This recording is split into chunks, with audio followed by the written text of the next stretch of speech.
มาพี่น้องก่อนจะพามาเบิ่งดินงามราคาถูกดินตอนนี้ใกล้โรงงานใกล้ห้านอาหารใกล้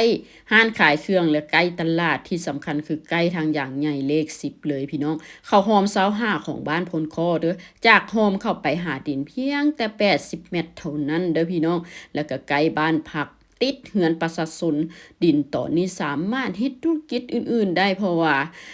ทางเข้าออกสะดวกสบายเด้อพี่น้องเด้อดินตอนนี้บ่ว่าแต่ปลูกโรงงานเฮ็ดบ้านพักเฮ็ดห้องแถวหรือปลูกเรือนปลูกศาลแม่นสะดวกสบายหลายเพราะว่ามันใกล้ทางอย่างใหญ่เนาะและอีกอย่างหนึ่งขายราคาถูกหลายเริ่มต้นเพียงแต่99ล้านกีบต่อตอนเนาะเริ่มต้นเพียงแต่99ล้านกีบต่อตอนราคาก็ต่อรองกันได้เนาะและอีกอย่างหนึ่งช่วงนี้มีโปรโมชั่นเด้อโปรโมชั่นนั้นคือจ่ายผ่อนยาวๆไปเลย3ปีบ่มีดอกเบี้ยแล้วก็ราคาล้มกันได้อีกเด้อพี่น้อง